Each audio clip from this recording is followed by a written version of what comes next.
Hello, everybody, and welcome to another episode of Sunday Sit Down, the show where anything goes and nothing is left behind. I am Steve, your friendly neighborhood lawn gnome, and I am broadcasting to you guys live from my new house. This is not the location that I want to do these live shows in. I want to do that in my area where all of my DVDs are and my music, but unfortunately my internet is a little bit wonky at the moment, so I just have to deal with what I've got right now. But I am very excited that you are all here today, and I also want to wish every single one of you a happy Veterans Day and a salute to all the brave men and women that have defended or are still defending our country overseas. I am very proud and pleased of the work that you all do, and it is a pleasure to have you all just being the strong, proud American citizens that you are. But today, we're going to be talking about something that is sort of on the level of our brave men and women fighting the good fight. They are our true superheroes. But I'd like to rope in the concept of fantasy. The whole topic today is all about comic book films, which is a topic that a lot of us talk about these days because they are one of the predominant forces in the film industry today. And to talk about this, I am so proud and pleased to have one of my fellow YouTubers who I talk about these things on a constant basis with.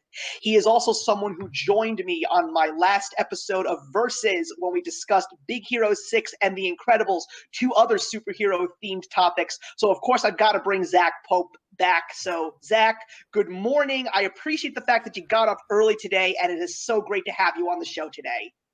Well, man, I'm appreciative that you invited me to do this. I love comic book movies, and I'm excited to talk about this. So, let's talk about it, man. This is great. Yeah. Again, thanks for having with me, and congrats on the new house. Yeah, thank you very much, man. It's coming along. It's starting to feel like a home with every passing day. And at some point in time, if I can get those internet extenders, I am hoping to start filming all of these live shows down where I should be. So, as always, when it comes to everybody that I interview on these shows, I always like to begin at the beginning. And the first question that I want to ask you today is, what was your introduction to superheroes in general, and what was the very first comic book film that you ever saw? It doesn't necessarily have to be in theaters. Okay, so so my first introduction to like comic book people in general. I mean, there's quite a couple. I don't know exactly what it was. I remember my first comic was Spider-Man. Okay. Spider-Man's still to this date, my favorite superhero of all time. But my introduction actually was the Batman Beyond animated show, which made me want to go back and rewatch the Batman animated series, which I did.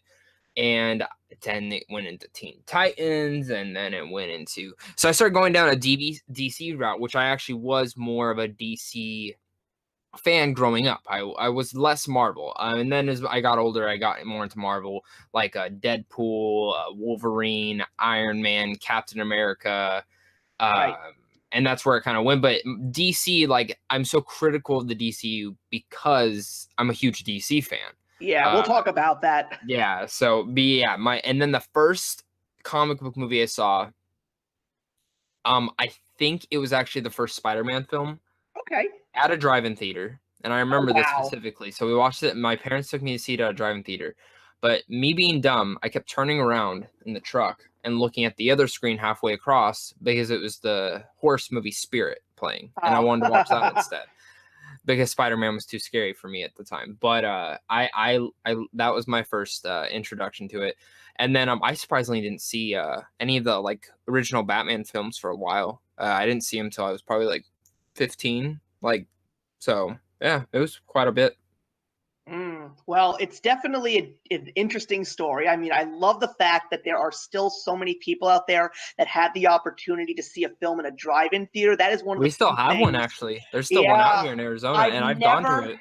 I have never had that experience, and I feel that that is a true experience that every film appreciator at least needs to have on their bucket list. So maybe one day I'll get that opportunity. But for me, the superheroes really were at a very young age for me.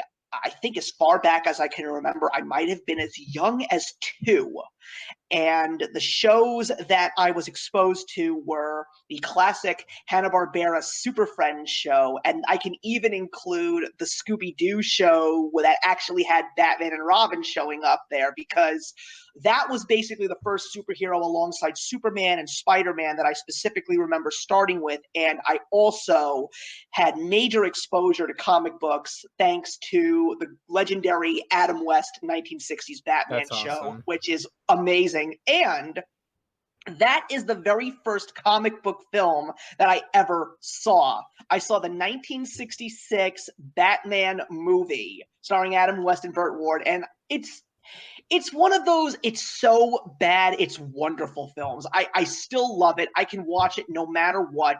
But one of the funny things about the comic book movies is movies that you saw in theaters that you knew you were going to love, you didn't even know that they were based on comic books. That's what's so interesting. So the first comic book movie I ever saw in theaters was the original Teenage Mutant Ninja Turtles.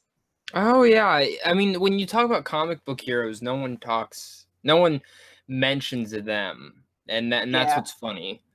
Yeah, and it's just amazing how their beginnings specifically are so much different than the Ninja Turtles that the world knows today. I mean, thanks to the Archie books, they're the image that we have of the Turtles, but they really started on a darker path. And what was so great about that specific film, not just because of the fact that the legend that he is, Jim Henson, had a major role in regards to the puppeteering work, but I loved how it was a hybrid of the original story from the 84 comic book and the 1988-89 cartoon sort of meshed together. So you had some fun, but you also had some very serious drama and story and action. And that's why I feel that that movie still holds up to this very day. It's a fantastic film. I really do enjoy it. And I'm with you on that. I actually didn't see those till like 4 years ago Yeah, they're for the first time. wonderful. And you Yeah, know and they still hold something? up. They really do. I mean, there are certain ones that are better than others, but the first one definitely is one of my personal favorites. So let's get into the second question, and I think you're going to enjoy this one. So, when you first started watching comic book films, now between you and me, we started watching these kinds of films at very different points. So we're definitely going to have some different takes on this. So when you first started watching them, how did you perceive them? Like, did you look at them as more as just an average film? Or did you see something that made them a cut above the rest? Personally, yeah, no, I when you see the first Spider-Man film, there's something different there. And then when you go back and watch other superhero films at the time, a lot of them are cheesy. That's just the truth. A lot of them are cheesy, and that's just something that I think Spider-Man did. But another film that I saw a little bit after that was X-Men. Right. X-Men changed the game too.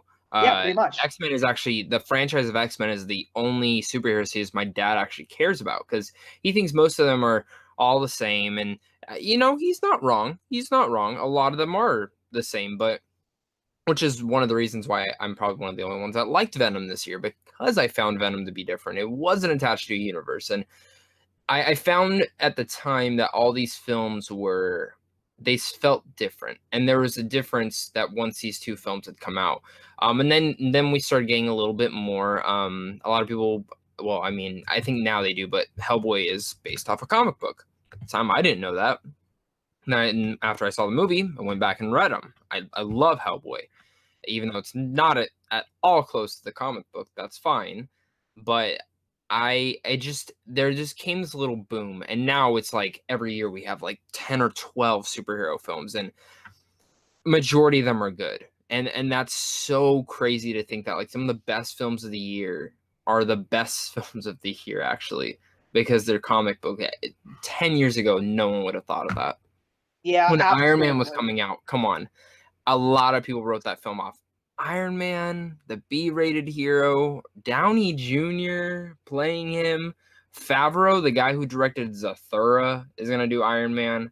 All right, come on.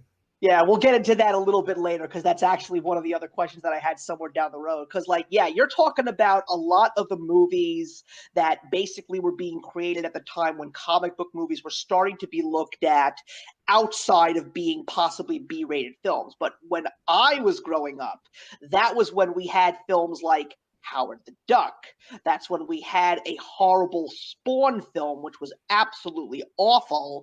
We also had a horrible version of Judge Dredd. We also had other outlandish comic book films that nobody even knew of, like Tank Girl. Like, nobody knew who the hell Tank No. Girl was, because when it came to the major names in all of comic books, Superman and Batman were basically getting milked for all they were worth. And we also had Marvel failing so many times before they created the MCU, because Howard the Duck was their first attempt. Then you had a horrible Punisher film. You had an even worse Captain America film. So they kept trying and trying and trying, and they just were never able to create their own Richard Donner Superman or Tim Burton Batman. Yeah. And it was, I think, after the creation of, and that's one of the other things that's great about the comic book film industry, because I think one of the big pluses was taking chances on visionary directors, which they really weren't doing after Tim Burton. I mean, especially when they pawned off Batman to Joel Schumacher. I mean, don't get me wrong, The Lost Boys is a fantastic film, but outside of that, there's really nothing. But I mean, they took a chance on Bryan Singer for the X-Men franchise. They took the director of Evil Dead, Sam Raimi, to direct the Best horror Spider-Man franchise films. ever made. Best horror franchise ever made. I saw Evil Dead for the first time last month, and that movie is so weird, but I give him props for doing something completely have you seen all the other ones? Have you seen all the other ones? Oh, I have okay. not. You just spoil yourself. But because of how wacky that first film is, I have to see the other two. I mean, I am expecting Army of Darkness to be nothing but one of the most hilariously cheesy romps ever, because Bruce Campbell is amazing. One. And then the other thing, you have to make sure to watch the show after.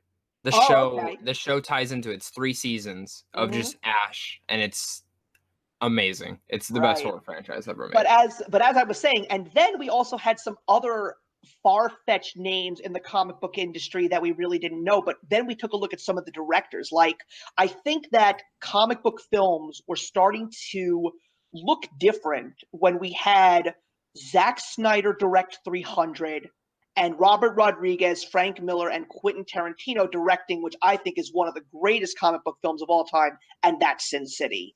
Just because of the fact that they used the technology to their advantage. They made these very fresh, very different looking comic book films, and along that, making them very, very accurate to the comic books themselves. No, I'm with you. One of the ones you mentioned, Zack Snyder. He also made another graphic novel down the road that I find to be probably the most underrated comic book film of all time. That's Watchmen. Yes. Watchmen's amazing. I truly think that film is so underrated.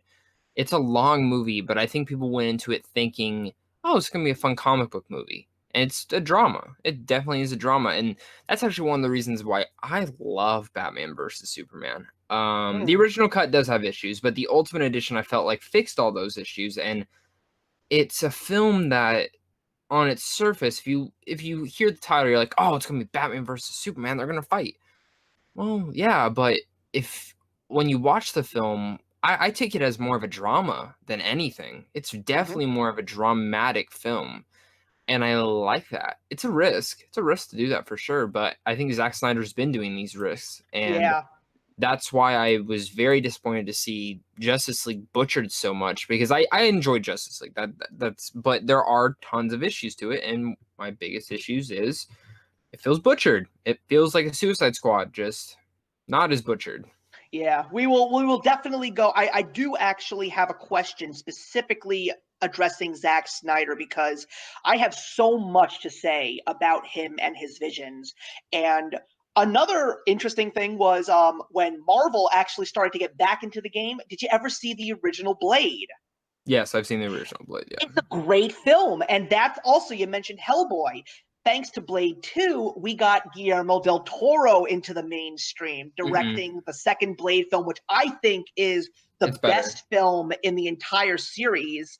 And thanks to Blade 3, we saw Ryan Reynolds really shine, and we all know where Ryan Reynolds is in the world of comic books these days. Yep. But when you got these visionary directors who are also, one of the things that they all have in common, they are comic book readers and comic book fans, which is why I feel that getting true fans, and of course, David S. Goyer, who writes almost all the comic book films in the world today, when you get the fans to really make these films, they really do these characters justice. The one fault, and we'll discuss that a little further on down the line when we discuss a little bit about Zack Snyder's visions, is because of the fact that they're fans, they really cater their films to their fans and not necessarily to the mainstream. Yeah, I have issue. I think there's a difference between when directors come on board, like Patty Jenkins is not a comic book fan, but Wonder Woman was amazing. Absolutely. And I feel like there needs to be the right medium. Like James Gunn, I'm not going to get in this whole debate about him getting We don't fired. need to. I know about all that, and I really feel that that's something we shouldn't be discussing. No, but Guardians of the Galaxy, he's a huge fan of that. I was a huge fan of that. When they announced it, I think I was the one person in the world that screamed with excitement. But him, for instance, that film it has a lot of the essence of the comic books, but at the same time it doesn't. And I love that how he really just split it in between and made it perfectly integrated for normal audience and for comic book fans to appreciate. And I think a lot of movies today have been doing that. Venom earlier this year, I think Venom catered more definitely to movie-going audiences and to hardcore 80s Venom readers. If you've read the 80s comic books with Venom, I think you'll appreciate that film more, because that's the more jokey type of Venom, not the I'm gonna split out your guts and cut you open and eat you, like kind of Venom that most people are used to now. Well, that's another thing that I think is very interesting, specifically with movies like Guardians of the Galaxy, and that can also weave the entire MCU in general, because there are really like certain superheroes that are on the top of the totem pole, and then there are those that are just not even known. And I feel that when you take a look at movies like in the MCU, for example, Guardians of the Galaxy, Black Panther, and Doctor Strange, and Ant-Man, these are characters that true comic book fans do know exist. These are characters that passing casual moviegoers of the MCU may not know. So the beauty of that is there is breathing room for the directors. So you have the ability to make some specific necessary changes for cinematic value for the sake of getting these characters to be just as well known as some of the big powerhouses in the entire comic book universe. Yeah, no, I agree. I mean, now you look at it, and Guardians of the Galaxy is one of the biggest franchises of all time. That's crazy. An Ant-Man's still on the lower cuff, but more people know who Ant-Man is now. And I mean, Iron Man, he was a small hero. Like, I mean, people knew of him in the comic book, but when you talk about Iron Man, people made fun of it. Which I can I rant a little bit, just like one little second. Okay, because then we'll get into the third question. I absolutely hate, because I remember I used to talk and bring up, oh yeah, Ant-Man 2's coming out at people at my work, and they're like, why is there an Ant-Man movie? That's stupid. And I turned to them, I'm like, tell me this, why is there a Batman movie? It's the same stupid name. Why is there a Spider-Man movie? That's another stupid name. And you just keep going through it. It's like, if you really think about it, a lot of these superheroes have the dumbest names in the world. It's true. But they work. So absolutely. That's a very valid point there. Okay, so the third question that I want to specifically talk about is the year that really changed the average depiction of the comic book film. And that year is 2008, because we had Iron Man come out in the beginning of the summer, and just 2 months later, we had what is probably known as one of the greatest comic book films of all time. Or the most overrated. Or the most overrated, exactly. And that, of course, is the sequel to Christopher Nolan's Batman Begins, and that, of course, is The Dark Knight. So The question that I have for you is, what were your impressions of those films, and how did you feel about what was actually like what was going through your mind? Like, did you feel that something big was brewing here? So I have a story with The Dark Knight. I'd like to hear it. I didn't see it in theaters. Oh, wow. I was the one person in the world that didn't get to see it in theaters. And a lot of it is because like my mom and dad don't like go to the movies that much. But my grandma used to take me, and she didn't want to see it because she heard it was like, I mean, like I was younger, so like she didn't want to take me to films that were a little too violent. You know what I mean? So she heard about some of the violent stuff, and she's like, "Oh, I don't know." Now she's seen it, and she's like, "Oh, I don't know why I didn't take you." And I'm like, "Yeah, I don't know why you didn't either."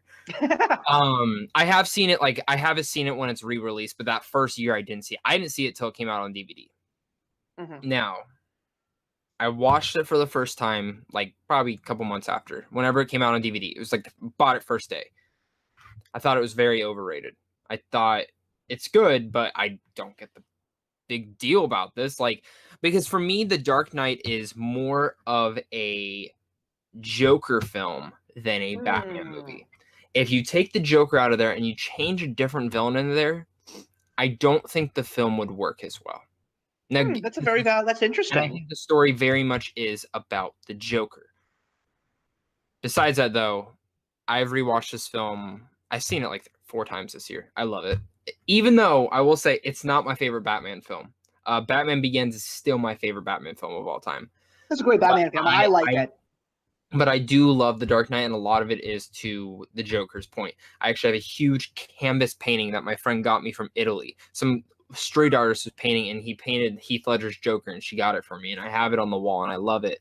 But that year going to Iron Man, so at this time I didn't know movie news, so I didn't know they're building a whole universe and all the Easter eggs and everything there, and then the after credit scene. I'm like, is this something they're doing? And 10 years later, that is something that they did. Yeah, I was like, I remember when I saw Iron Man in theaters. Now, I got to tell you, I was very skeptical because before that, we had the X-Men films. We had 2 X-Men films already. Actually, no, we had all 3 of the X-Men films. And we also had the Spider-Man films had come out, and of course, don't even get me started on how I was so disappointed with Spider-Man 3, especially because it was based on the greatest Spider-Man story of all freaking time. Yeah, that film was such a stab in the heart to Spider-Man fans around the world, and the miracle that Fantastic Four was. That was another one, but when Iron Man was coming, again, I agreed with you. It was like, well, Iron Man is definitely one of the more well-known names. But when it comes to Marvel, you think of the first ones that pop into your head is, the X-Men, Spider-Man, and the Incredible Hulk. Those are basically the 3 ones that you think about right away. You don't think of Iron Man. You don't even, that's really funny. You don't even think of Captain America, but we'll get into Captain America a little bit later. But when they were announcing that, I was like, I don't know. I'm not sure. But I think that when they announced that Robert Downey Jr. was going to be playing Iron Man, I felt a little bit better because I had just seen Charlie Bartlett. And I said to myself, Robert Downey Jr., this might be his big comeback. And that's one of the few reasons why I was so happy that Iron Man was successful, because now he's sober. Because I remember Robert Downey Jr. from the 80s and 90s. He was a mess. He was a troubled cause. He was always in the tabloids because of something that happened. And I never really looked at him as someone who, I never understood why.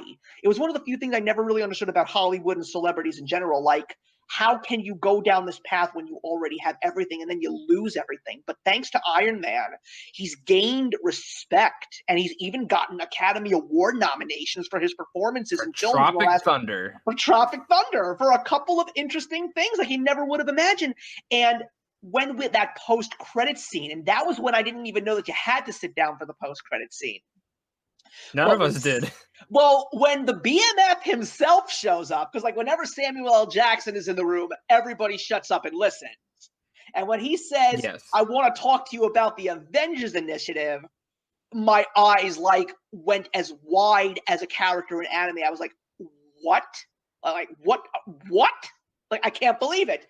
And then the Hulk sneaks into theaters a month later in The Incredible Hulk, the Louis Leterrier directed film starring Edward Norton. And after a monstrosity, and I use the term loosely, of Ang Lee's Hulk, which was horrible. Never saw it. I never yeah, saw it. do yourself a favor and don't ever see that movie. It is terrible.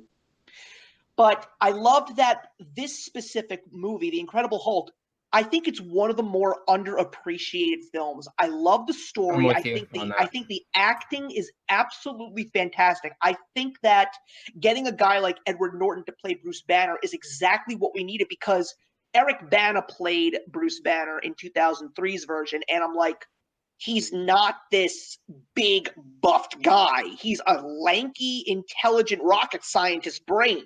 So the fact that they got him to play it was absolutely wonderful. Liv Tyler's hit or miss in that movie, but him and Tim Roth are truly what make that movie alongside William Hurt. I think that the acting from those three guys is wonderful. And once again, when Robert Downey Jr. shows up at the end of that movie, and I was really surprised they pulled it off because they were not from the same company. The Hulk was a Universal film, which was a real big shock to me. And Disney didn't even own Marvel yet. Nope, not yet. So the fact that they actually were willing to share was something that was even more impressive to me. And I was like, wow, that's something. This is really happening. This is serious. And speaking of serious, then The Dark Knight, that was great. It's such a great film. I was really blown away by Heath Ledger's performance as the Joker, and he really gave me a Joker unlike anything that I've ever seen.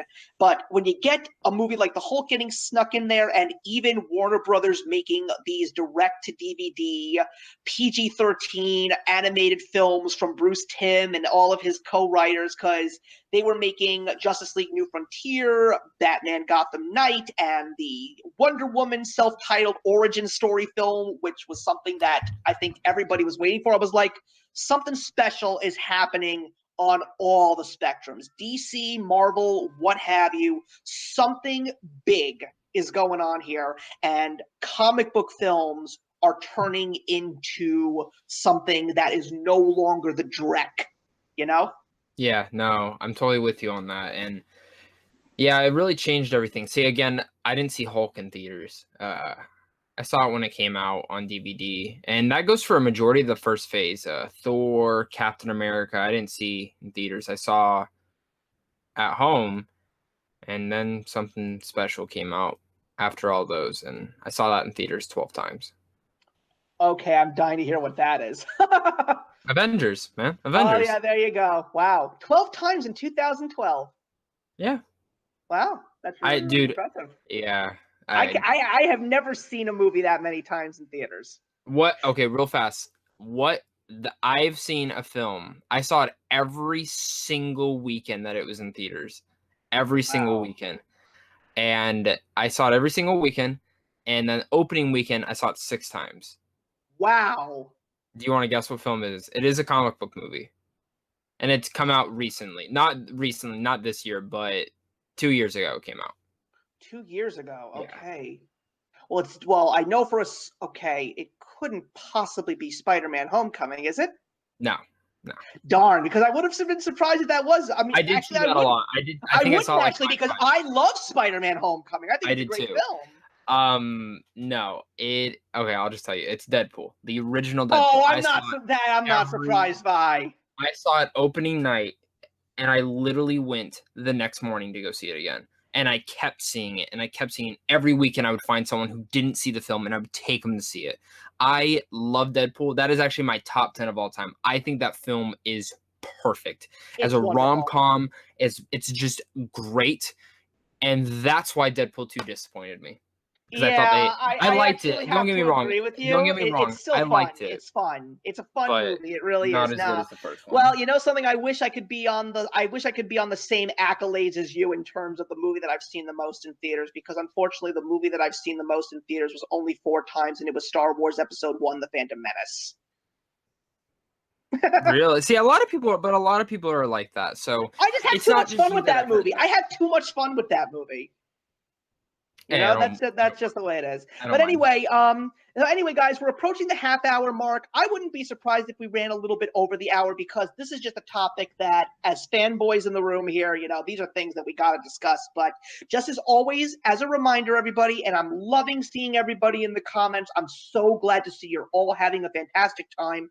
This video is going to go down off of YouTube in about an hour or so because I like to put my intro and outro on, and that means it'll be showing up again on my channel tomorrow morning, which will be Monday, the 12th of November, Eastern Standard Time, 7 a.m. So don't forget about that, guys.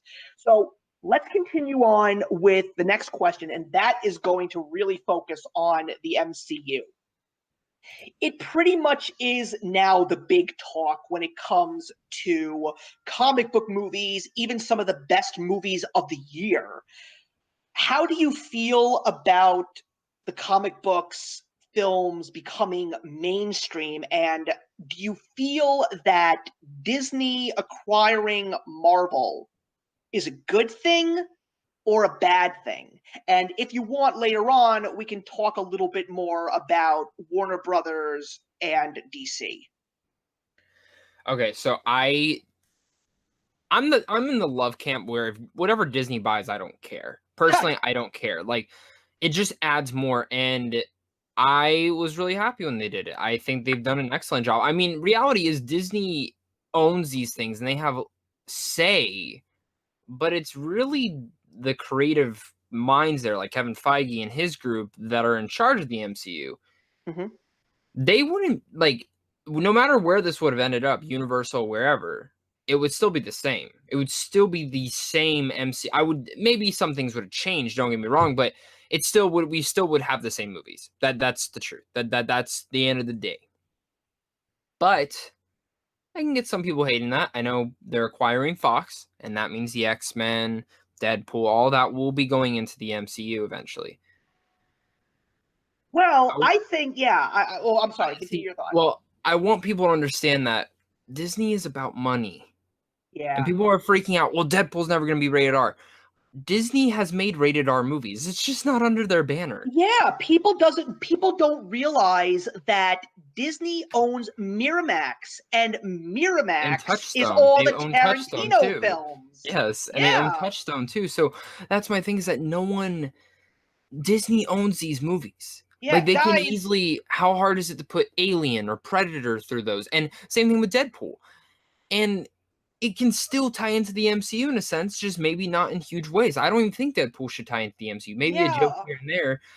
The X-Men franchise, I'm just going to say it should just go into the MCU. At this point in time, I think it should. Same with Fantastic Four. Fun fact, everybody. You know that movie with tons of cursing and a whole bunch of sex talk? Remember that movie called Clerks? Yeah, Disney made that. Remember that, everybody. Disney gave us Jay and Silent Bob. Think about it, everybody. Yeah, people just forget about that. And that's my thing, is that, in a sense, Disney's opening up more avenues for them. The only con I can get out of this is that, per se, instead of getting an X-Men film every 2 years, we would probably only get one every 3 or 4 years.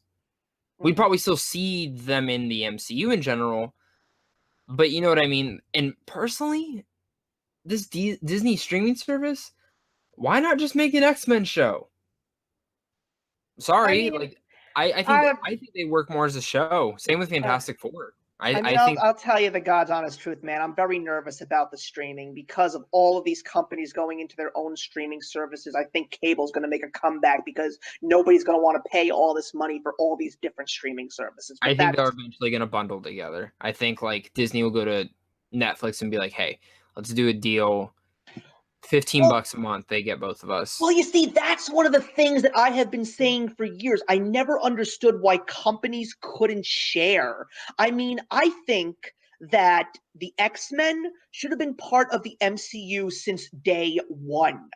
I mean, if you put the X-Men into the MCU right away, I mean, it would have been two companies making money.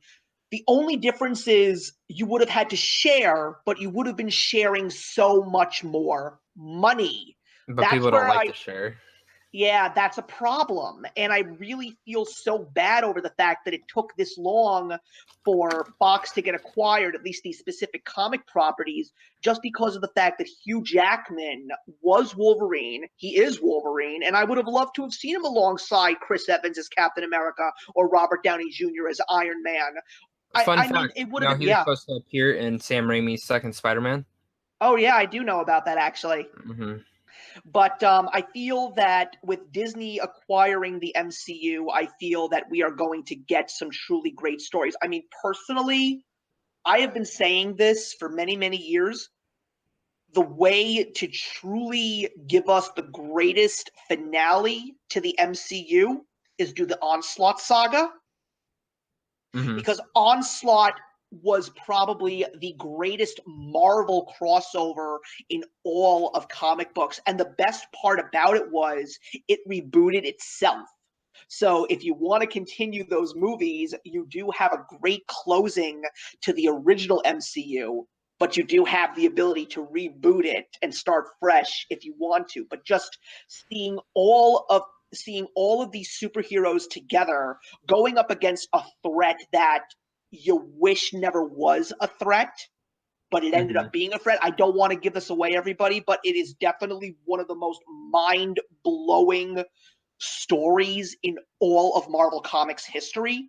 And if we were ever able to get that, first of all, that movie would have to be 3 parts. You can't make it just 1 part. It has to be 3. So that's number 1. Number 2, it would probably be the biggest box office score in film history. I wouldn't be surprised if that movie grossed no less than $1 billion domestically. It really would.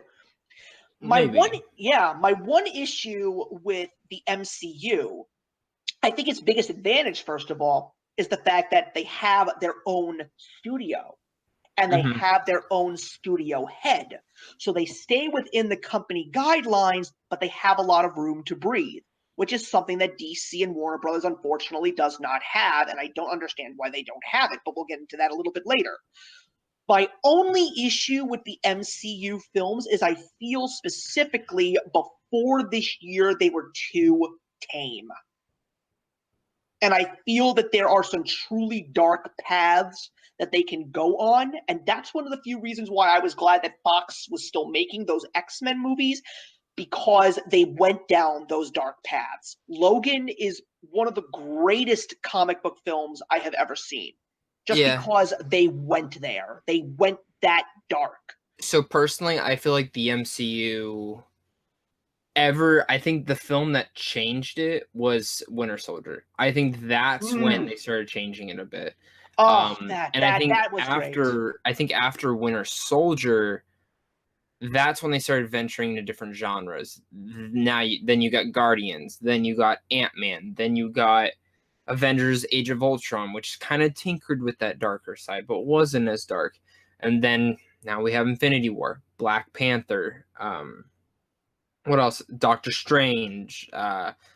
Films that if they would have debuted their universe would have bombed. That's just the truth. Now when you have a Marvel logo up on the screen during a trailer, people are excited. Yeah. DC comes up. Some people are excited. Some people aren't. We'll talk about that in a bit for sure. But yeah, I'm just really excited for Fantastic Four to join the MCU because they have to be a part of this. I mean, you get Fantastic Four into this MCU, you've got the Coming of Galactus saga. You've got an amazing story on your hands. And the Fantastic Four are meant to be fun and not take themselves too seriously, which is why I have such a soft spot for the Tim Story films, because that's Fantastic Four. I just feel that a movie like Thor Ragnarok, I know so many people love it, but I didn't appreciate the fact that they turned it into a buddy comedy. I don't appreciate all the comedy. It's like I'm with you on that. Captain America Civil War, that airport action sequence is beautiful, but why are there jokes every 10 seconds? Okay, never mind. I can't argue. Yeah, Now, you're fine. you see, the only person making the jokes in that scene who should be making the jokes is Spider-Man, because that's Spider-Man. Spider-Man talks to people. Spider-Man is spunky. He's witty. He says those things. And and when he was in that scene, that's some of the best role, and that's some of the best part of it. Like, I love how they literally tell him to shut up. But I'm like, dude, Spider-Man doesn't shut up. He likes to talk, and that's why he's so entertaining. But and I do like the scene where Ant-Man crawls into Iron Man's suit and he says, "This is your conscience. We don't talk anymore these days." Like, I thought that was ingenious. I really, really did. But I'm with you. Real fast, is yeah, the Disney logo in front of the Marvel movies? no, Okay. So why can't Marvel just make an R-rated movie? I was thinking about that. I don't know. I don't know. I mean, I Because think guess about it's it, just because of the fact, yeah. they can. If the Disney logo isn't in front of it, I think they're fine. I guess it's just because of the fact that they know that they're part of the mouse, that they do want that family appeal. I mean, once again, we'll touch about that a little bit more in the DC discussion. But yeah, I just feel that after Winter Soldier, which was, to me, is still the best MCU film. It's brilliant, absolutely brilliant. I just felt that they just got a little too light. And in the opportunities where they were able to make the next Winter Soldier, it just never cleared that fence again. I think that the closest that they got to getting truly dark was Infinity War, because Infinity War is very dark. I can see that, yeah. I know what you mean. Okay, so now let's talk a little bit about the DCEU, which is something that I think we're going to have a very and I'm glad that you're here, Zach, because one of the things I wanted to mention in this video was your reaction to the Shazam trailer was beautiful. Like, I truly saw the fandom in you and Next year how kills excited me. you were. I'm like, I don't even know what my number one film of next year is, because Toy Story 4 comes out next year, and one of my favorite films of all time is Toy Story. So I'm like, Shazam, Toy Story, Avengers, Star Wars, Glass. It just goes down from there. I'm actually very excited for the Elton John biopic after seeing Bohemian Rhapsody, Yeah. to be honest with you. And I think getting Taron Egerton to play Elton John. Have you seen the trailer? Oh, man, yeah, I'm excited, man. I want more music biopics. I love comic book movies, everybody, but I want more music biopics. Seeing Bohemian Rhapsody, especially being the proud owner of Love and Mercy, which is about the Beach Boys, and Straight Outta Compton, which is about NWA, this movie basically says to me, give me more music biopics, because I think that they can be wonderful, wonderful films. So in regards to the DCEU, the one specific name that we're going to bring up again is Zack Snyder. And I agreed with you earlier today. I still believe that Watchmen is the greatest comic book film of all time. And I own the ultimate cut with the animated Tales of the Black Raider, with voiced by Gerard Butler, woven in with the film. And it is, minus the ending, and to me personally, I think that the film's ending makes more sense than the original comic book ending, but that's just me. But from page to screen, it's almost flawless. So I haven't seen this version, but now you're making me want to go buy the 4K version, because it was on sale at Best Buy 2 days ago. So dude, right after this, I might be running to the store, because I have the Steelbook version. That's just a Blu-ray, but now I really want that.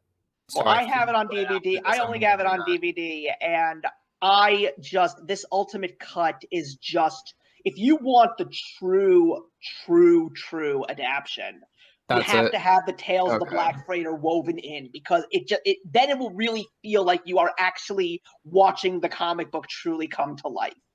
Awesome. I'm gonna have to do that then. So my attitude, I just want your attitude on Zack Snyder and his visions. We could talk a little bit more about Watchmen. We could talk about 300. But I think what we really need to do is we need to talk about some of those DCEU films, because I have serious issues with what's been going down over the past couple of years with the DCEU.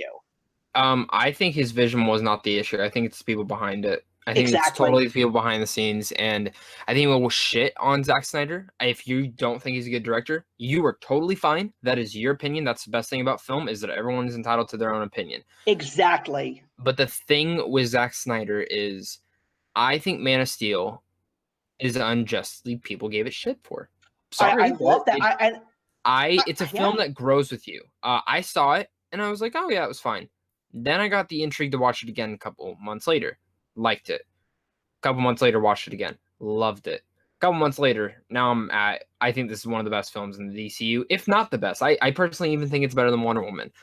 And that's where it just keeps going down. Batman v Superman. Issues with it. I love his take. I think it's unique. It's different. It's something that we haven't seen in a superhero film. The dramatic take. It's a drama. I can get the hate. Again, what was the problem with that movie? Why was the Ultimate Edition better? Well, it's because the studio chip-chopped it in the middle of it. Then, his Justice League, which is not his Justice League.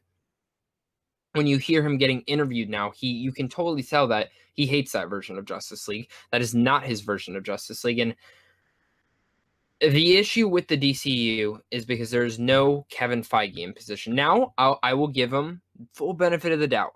They did hire someone that is the guy who's in charge of the Conjuring universe, Pennywise, all that stuff. They brought him over to headline the DC universe.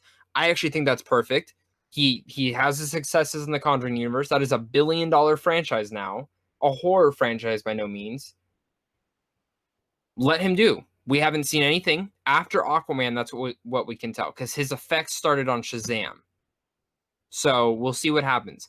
I'm in the minority. I think Aquaman's going to probably be the best DC universe. I'm with you. James Wan, and I will go as far as say this. Give James Wan 10 years. He will be, I will say, I really think he'll be the next Steven Spielberg. Well, I was always on board with James Wan ever since I saw the original Saw. He's a great director and writer. He and Lee Wanell were an amazing tag team. It's why I feel that one of the most underappreciated films of 2018 is Upgrade. It's such a great movie. Such a great movie. But I agree with you 100%. The problem with Warner Brothers is they don't have their own separate DC studios. I mean, look, I'm sure that you would agree with me hands down. The person who really should be the head of the DC studio is Bruce Timm. He is the only person in the last 20, 25 years that gave us DC the way that DC was supposed to be, thanks to his animated universe. And even when he stepped down from being the executive producer of the made-to-DVD films, a lot of times I have seen it sort of go a little bit lower. They're just the films that they're making right now, that there are some true gems, but some of them are very, very average and very, very weak. When he made his big comeback to this library, he made Justice League Gods and Monsters, and that is probably one of the best DC animated films I've ever seen.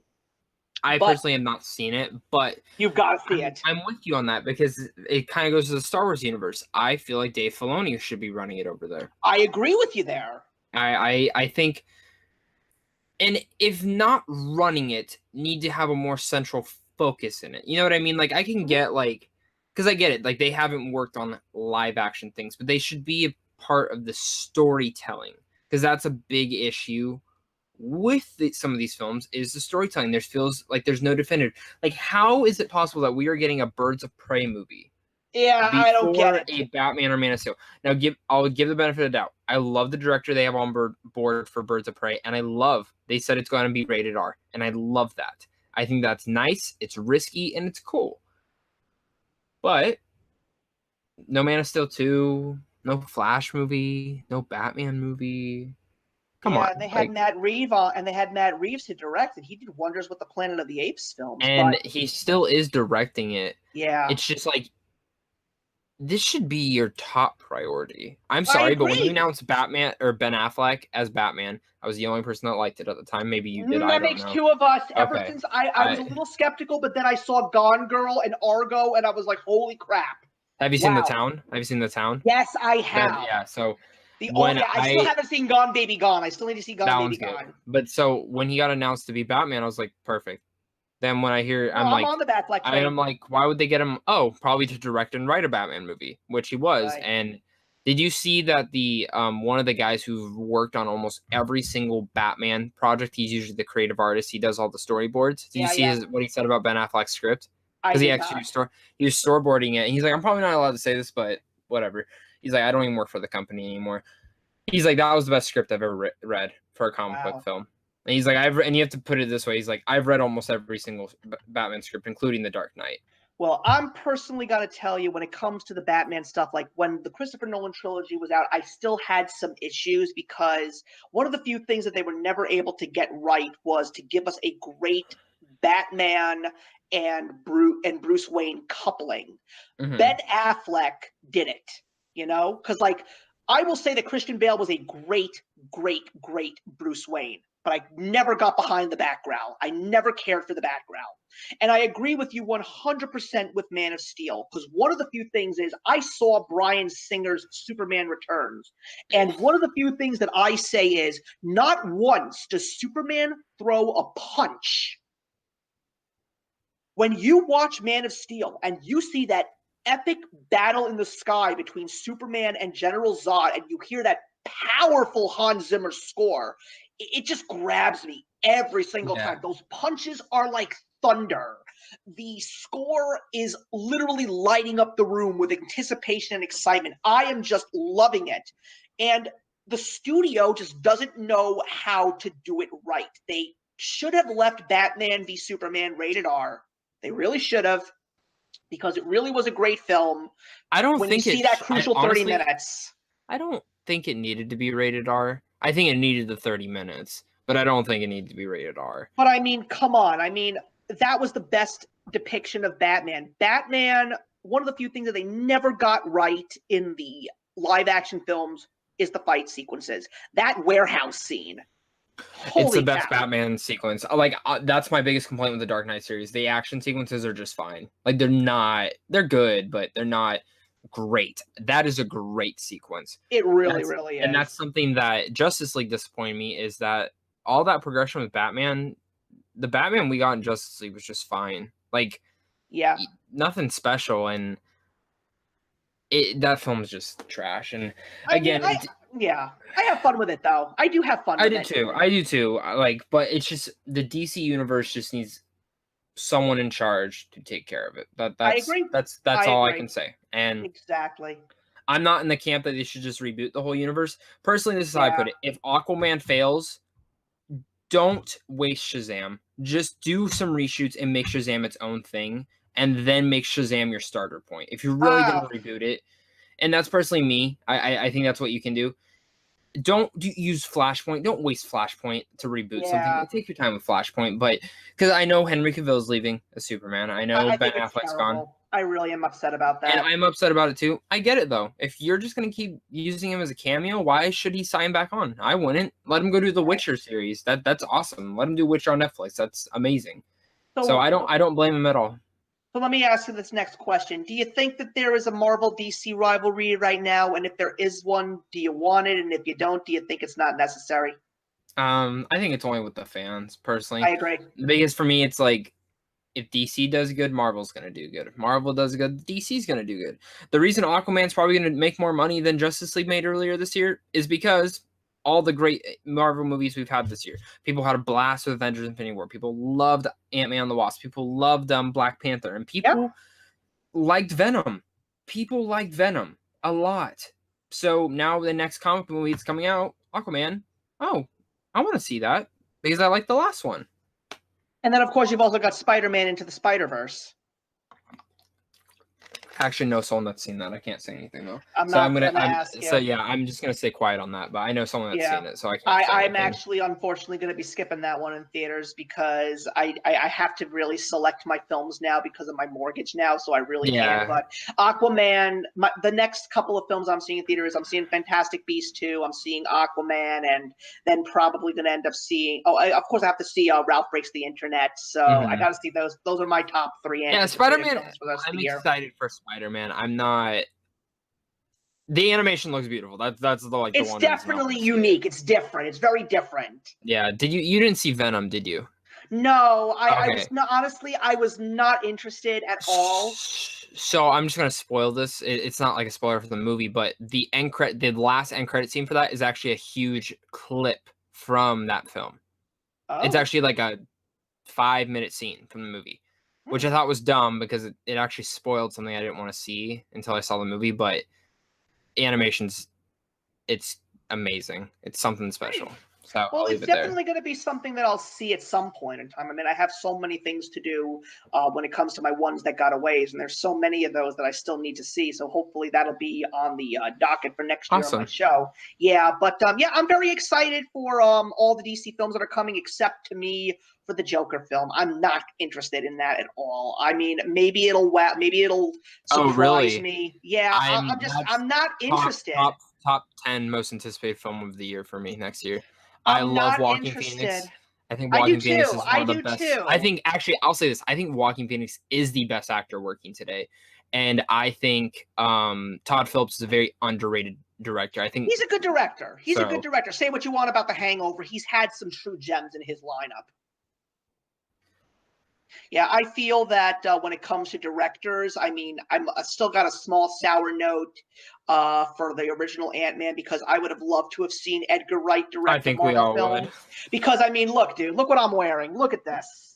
This is one of my favorite comic book films of all time. I saw that movie. I think I'm one of the only reasons why that movie made money in theaters, because I would see that movie 3 times. I love Scott Pilgrim vs. the World. It's a brilliant film. It's so unique. And Edgar Wright just puts an excellent spin on his style of films, and I would love to see him. You know something? I think that Edgar Wright would be a perfect director for a Teen Titans film. Yes, he would. I think that he would be perfect because he could really give us the fun of the teenagers and stuff like that. So the last question that I have for you, of course, with the mess that is the DCEU and the conclusion of the first MCU book that is literally coming out next year, where do you personally see these two giants in film franchises going, and do you think that any other comic book franchise of any kind really does stand a chance? Because I keep hearing rumors that Todd McFarlane is trying to bring Spawn back to the big screen. Well, he is. Spawn is coming out next year. It's Blumhouse is doing it. Jamie Foxx will be Spawn. Excellent choice, I think. I think that Jamie Foxx is an excellent choice. I do. I don't like. I think Todd McFarlane's actually directing it, and I don't like that. I need to look that up real fast. I mean, if he is, have you ever seen the HBO series? I have, but that's great.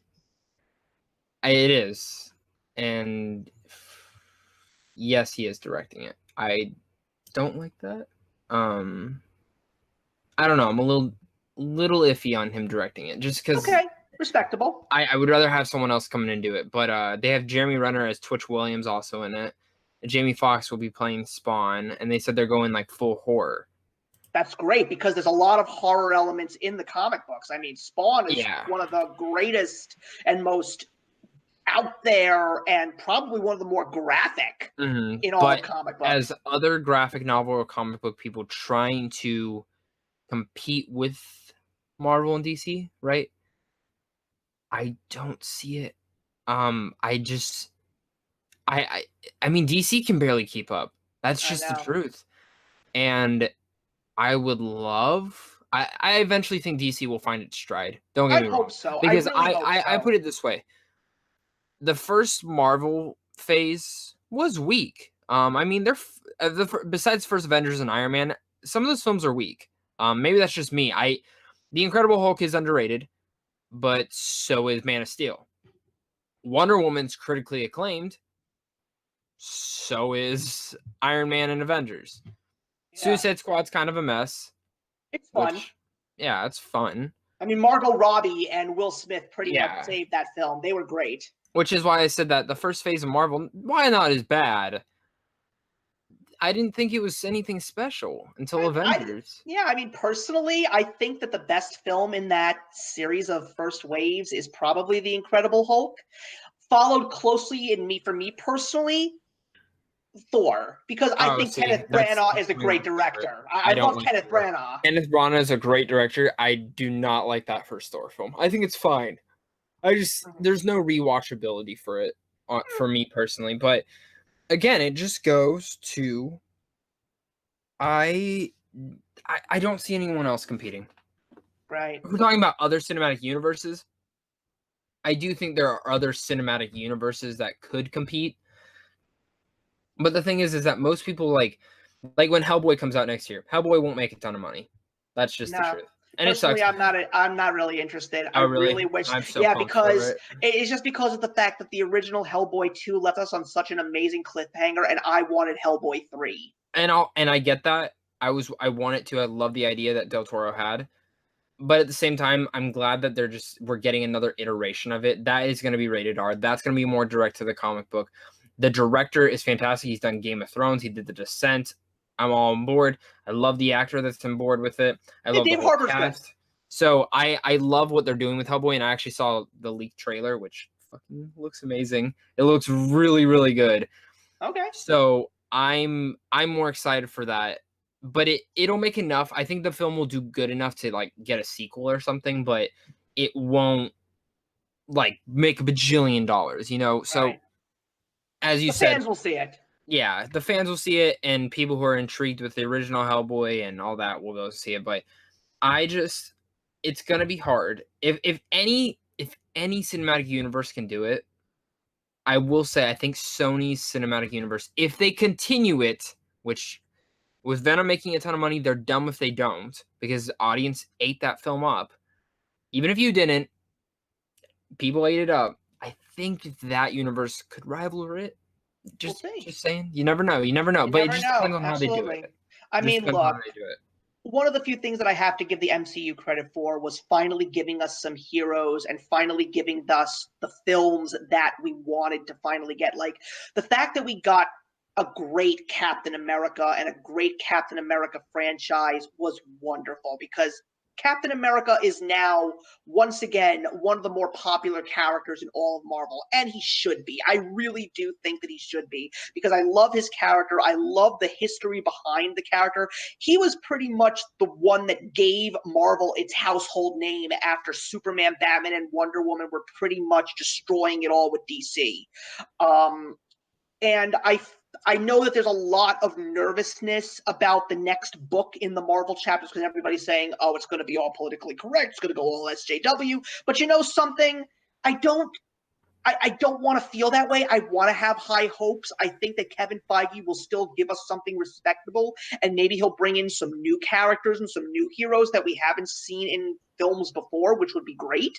Like, I loved where they were going with Guardians of the Galaxy, with the original lineup with Charlie 27 and Martinez and Starhawk. Like, I'd love to see that happen. With DC, I'm with you. I mean, I feel that even though they weren't as powerful in terms of blockbuster money making, I still feel that the fact that they tried to be everything that Marvel was not is where I really give them the respect. I truly do. But as someone who has been dying to see some of these legendary heroes come and become film characters, I'm still waiting for a great Green Lantern film because Green Lantern has such an amazing story. There's also so many great stories on Marvel and DC that we should be seeing on the big screen at some point in time. Like, nothing would make me happier. Excuse me.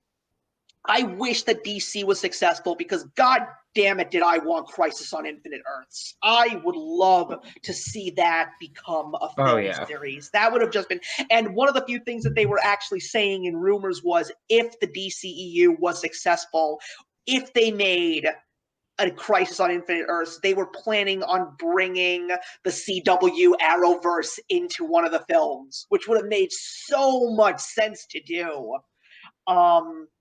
I mean, the only thing that I'm going to say is seeing where comic book movies used to be and where comic book movies are now, why can't they do that with video game films? Video game films, it's because they try to adapt too much from the video game instead of just making a good movie. Yeah, because like I've seen so That's the many. truth. I have seen so many, and there's only two of them that I truly think did justice to the original source material. One What's was the that? original Mortal Kombat. It's not perfect, but it's so much fun. It is true to the video games. And I got to tell you, as someone who played this game for over 10 years, I thought that Duncan Jones directed a Thank you. fantastic Warcraft film. Thank you. I thought I Warcraft was loved great. Warcraft It made me. so Do you know much. how much I love that movie? I went back. I went and bought a new account. I bought all the games just so I could play it. I haven't had the time. Even though my personal favorite Blizzard game is Diablo, but no, I felt like that game and Tomb Raider, the newest one. I haven't seen it yet. I want to. It's the very close to the new ones, but I mean, personally, I still like the Angelina Jolie ones more, but they're not as like good. Like, I think that I think that Warcraft is such a brilliant film. This was a film that was truly made for the fans. And one of the few things that I have to say is I watched a lot of reviews on YouTube for Warcraft, and people who never played the game, they didn't like the movie, but all of them said the exact same thing. The fans are going to love this. And truthfully, the fans did love it. I just wish that there were more, because that is a story that can become a very powerful film franchise. And if Duncan Jones was able to direct sequels, he's also a Warcraft player. And I mean, come on, when you got the magic of David Bowie swimming through his veins, like, how could you lose? Yeah, no, I'm with you on that. Yeah, I wish. I mean, I could watch that movie so many times. It's so awesome. As a fan, when I saw Iron Forge for the first time in theaters, like, I fucking creamed my pants. I'm not gonna lie. Like, that was beautiful. It was beautiful. But anyway, everybody, that's all the time that we have for today. And I appreciate the fact that you all took the time to listen to a great conversation about comics and comic book films. Zach, so glad you joined me. I'd love to have more conversations like this with you on your channel or on my channel, because there are so many comic book themed stories and films that I have ideas for that I would love to bounce off a true fan like yourself. That would be great if we could do that again. So just remember, everybody, this video is going to go down, and then it's going to come back up onto my channel at 7 a.m. Eastern Standard Time tomorrow, November 12th. Check out Zach's channel. All of his information is below. He is a fantastic YouTuber. He really tells it like it is when it comes to what he likes, and he does it in terms of film. And once again, everybody, I'm glad that you guys joined me, and I'm looking forward to seeing you guys next time. Just beware. It's going to be a big show. It's probably going to be about 2 hours, because I'm going to have a lot of people joining me for this specific conversation. And let me tell you, everybody, nothing is going to get held back this time. This is going to be an all-out bloodbath. That's the only thing I'm going to say. But you'll see exactly what the topic is in a couple of hours on my Twitter feed. But anyway, everybody, it was great to have another great conversation, and I'm looking forward to another great conversation next time, but more importantly, another great YouTuber to discuss it with. Zach, thanks for joining me. Thanks for having me, man. All right, take care, everybody. Have a wonderful Veterans Day. Hey, thank you so much for stopping by my channel today. If you're new here and want to see more of what my channel has to offer, please click on the link to my last video, or hit that subscribe button to be kept up to date with all of my uploads. Content of all sorts is posted here quite often, so trust me, you do not want to fall behind. I will see you in the comments, and actions speak louder than words.